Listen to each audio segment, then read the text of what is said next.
Denny sir, നമ്മളിന്ന് കത്തുകളല്ല, കുറച്ച് ചോദ്യങ്ങളാണ് വാസ്തു സംബന്ധമായിട്ടും അതുപോലെ വീട് സംബന്ധമായിട്ടുള്ള കുറച്ച് ചോദ്യങ്ങളാണ് ചോദിക്കുന്നത്. ആദ്യം തന്നെ നമ്മളൊരു വീട് വെക്കുമ്പോൾ നമ്മൾ എന്തൊക്കെ കാര്യങ്ങളാണ് വാസ്തുവിൽ ശ്രദ്ധിക്കേണ്ടത്? നമ്മളൊരു വീട് വെക്കാൻ പ്ലാൻ ചെയ്യുമ്പോൾ ഫസ്റ്റ് നമ്മൾ ഇപ്പം ചിലപ്പം വലിയ ഫണ്ടൊന്നും ആയിട്ടായിരിക്കത്തില്ല നമ്മളൊരു വീട് പ്ലാൻ ചെയ്യുന്നത്. ചിലപ്പം കുറച്ചൊരു ബഡ്ജറ്റ് കാണും, ബാക്കി ചിലപ്പം ബിസിനസ്സിൽ നിന്ന് കിട്ടും, അല്ലെങ്കിൽ ജോലിയിൽ നിന്ന് കുറച്ച് എടുക്കുക, അല്ലെങ്കിൽ ലോൺ എടുക്കുക എന്നൊക്കെ വെച്ചിട്ടായിരിക്കും നമ്മൾ ചെയ്യുക. പക്ഷെ നമ്മളൊരു വീട് പണിയാൻ നമ്മൾ പ്ലാൻ ചെയ്യുന്നുണ്ടെങ്കിൽ ഫസ്റ്റ് നമ്മുടെ ജാതകം അനുസരിച്ച് നമുക്ക് വീട് പണിയാൻ യോഗമുള്ള ടൈം ആണോ എന്നുള്ളത് നമുക്കൊരു ജ്യോത്സ്യന്മാരോട് ചോദിച്ചിട്ട് കൺഫേം ചെയ്യാം.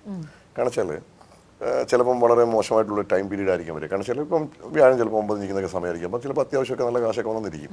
അപ്പോൾ ആ ഒരു പ്രത്യേക ടൈമിൽ നല്ല എമൗണ്ട് വന്നിരിക്കും. അപ്പോൾ ആ സമയത്ത് നമ്മളൊരു കാൽക്കുലേഷനിലൊക്കെ നമ്മൾ വീട് പണിയാമെന്ന് വെച്ചിട്ട് നമ്മൾ ഇറങ്ങി കഴിയുമ്പോൾ വ്യാഴം 10 വരുമ്പോൾ കാര്യങ്ങളൊക്കെ കലങ്ങി മാറിയും. ചിലപ്പം ആ സമയത്ത് പൈസ തരണമെന്നില്ല, പൈസ ബ്ലോക്ക് ആവാം, ഉള്ള ബിസിനസ് തന്നെ ബുദ്ധിമുട്ടാവാം. അപ്പം നമുക്ക് വീട് വെക്കാനുള്ള ഒരു ടൈം ആയിട്ടുണ്ടോ എന്നുള്ളത് ഒരു ജ്യോത്സ്യനെ കൊണ്ട് നോക്കാൻ പറ്റും.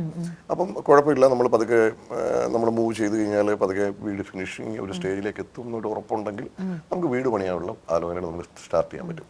രണ്ടാമതൊരു കാര്യം വെച്ചാൽ നമുക്ക് ചിലപ്പം പാരമ്പര്യമായിട്ടുള്ള നമുക്ക് സ്വത്തുക്കളൊന്നുമില്ല, നമ്മൾ ചിലപ്പോൾ ഒരു 10 സെന്റ് സ്ഥലം നമുക്ക് വെളിയിൽ നിന്ന് വാങ്ങിച്ചെങ്കിലേ വീട് പണിയാൻ പറ്റത്തുള്ളായിരിക്കും. അപ്പം നമ്മൾ ലാൻഡ് വാങ്ങിക്കാനായിട്ട് നമ്മൾ പോകുന്ന സമയത്ത് ആ ലാൻഡിൽ വാസ്തു സംബന്ധമായിട്ടുള്ള കംപ്ലൈൻറ്റ് ഉണ്ടോ ഇല്ലയോ എന്നുള്ളത് തിരക്കണം. ചിലപ്പോൾ എന്തറിയാമോ, ഇപ്പോൾ എനിക്ക് വരുന്ന പ്ലാന്റകത്തൊക്കെ ചിലപ്പോൾ ഈസ്റ്റാന്നൊക്കെ പറഞ്ഞ് വരുന്നത് ചിലപ്പോൾ ഒരുപാട് ചരിവിലായിരിക്കും. കാരണം വിധിക്കുകളായിരിക്കും പലതും. അപ്പം ഈസ്റ്റും വെസ്റ്റും നോർത്തും സൗത്തും ഒക്കെ ഒരു ഷാർപ്പാണോ, അല്ലെങ്കിൽ ദിക്ക് എത്ര ചരിവുണ്ടെന്നുള്ളത് കൺഫേം ചെയ്യണം. കാരണം വെച്ചാൽ അത് കഴിഞ്ഞ ശേഷം അത് ഈ പറഞ്ഞ പോലെ ഈ ഭൂമി സംബന്ധമായിട്ട് എന്തെങ്കിലും ദോഷമുണ്ടോ എന്നുള്ളത് നമ്മളൊരു ആസ്ട്രോളജി ചെയ്യുന്ന ആരെങ്കിലും കൊണ്ട് നമ്മൾ ചെക്ക് ചെയ്യണം. കാരണം ഭൂമി സംബന്ധമായിട്ട് ദോഷമുണ്ടെന്നുണ്ടെങ്കിൽ നമുക്ക് ചിലപ്പോൾ കണ്ണുകൊണ്ട് കാണുമ്പോൾ അറിയണമെന്നില്ല.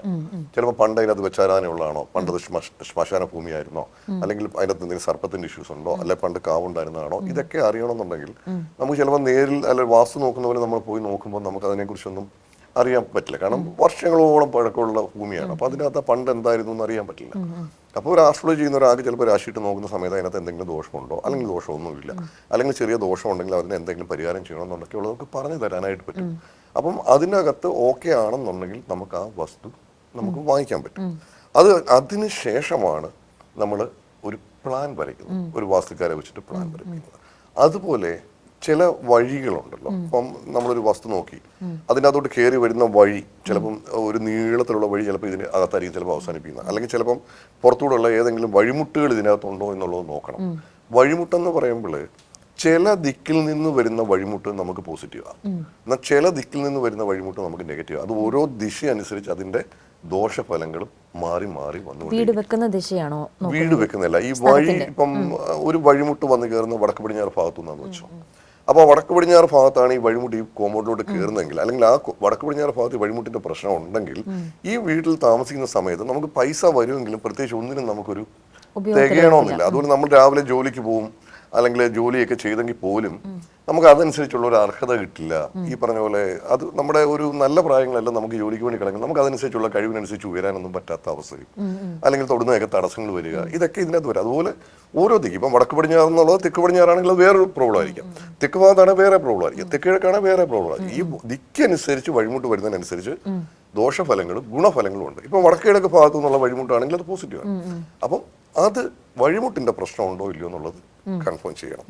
അതുപോലെ തന്നെ മാസ്റ്റർ ബെഡ്റൂമിന്റെ സ്ഥാനം, അതുപോലെ കുട്ടികളുടെ മുറി, അതുപോലെ നമ്മുടെ കുട്ടികളുടെ പഠനമുറി, അതുപോലെ സ്റ്റെയർ കേസിന്റെ സ്ഥാനം, കിച്ചന്റെ സ്ഥാനം, അതുപോലെ ടോയ്ലറ്റിന്റെ സ്ഥാനം, അതുപോലെ ഇപ്പം മേളിലൊരു നിലയൂടെ പണിയുന്നുണ്ടെങ്കിൽ അതിന്റെ ബാൽക്കണിയുടെ സ്ഥാനം, ഇതെല്ലാം കൃത്യമായ ഉള്ള സ്ഥാനത്തായിരിക്കുമെന്ന് നമ്മൾ ഉറപ്പുവരുത്തി നല്ലൊരു ചുറ്റളവിൽ നല്ലൊരു ദിവസം നോക്കിയിട്ട് നമുക്ക് വീട് പണിയാൻ പറ്റും. പക്ഷെ പ്ലാൻ വരയ്ക്കുന്ന സമയത്ത് വാസ്തുവിന്റെ ചട്ടക്കൂട്ടിൽ നിന്നിട്ട് ബാക്കിയുള്ളതെല്ലാം ഒരു 100 ഒന്നും കിട്ടിയില്ലെങ്കിലും ഒരു 85% നമുക്ക് കൃത്യമായി അതനുസരിച്ച് നമുക്ക് സ്റ്റാർട്ട് ചെയ്യാൻ പറ്റും. പക്ഷെ എപ്പോഴും ആൾക്കാരുടെ വിചാരം എന്നറിയാമോ, ഈ വാസ്തു കൊണ്ടാണ് എല്ലാ പ്രശ്നങ്ങളും ഉണ്ടാവുന്നുള്ളത്. വാസ്തു ഇതിന്റെ ഒരു പാർട്ട് മാത്രമാണ്. ലാൻഡുമായിട്ട് ബന്ധപ്പെട്ടുള്ള വിഷയങ്ങൾ വരാം, ജാതകവുമായിട്ട് ബന്ധപ്പെട്ടുള്ള വിഷയം വരാം, മുൻജന്മമായിട്ട് ബന്ധപ്പെട്ടുള്ള വിഷയങ്ങൾ വരാം, ഇങ്ങനെ പല കാര്യങ്ങൾ കണക്റ്റഡ് ആണ്. അപ്പം വാസ്തുവിന്റെ കാര്യങ്ങൾ ഈ ഒരു കാര്യങ്ങൾ ശ്രദ്ധിച്ച് ലാൻഡിന്റെ ഈ ഒരു വിഷയങ്ങളോട് ശ്രദ്ധിച്ചു പോകണമെങ്കിൽ ഭൂമി സംബന്ധമായിട്ടും വാസ്തു സംബന്ധമായിട്ടുള്ള പ്രശ്നങ്ങളൊക്കെ ഒരു പരിധി വരെ കുറഞ്ഞു കിട്ടും.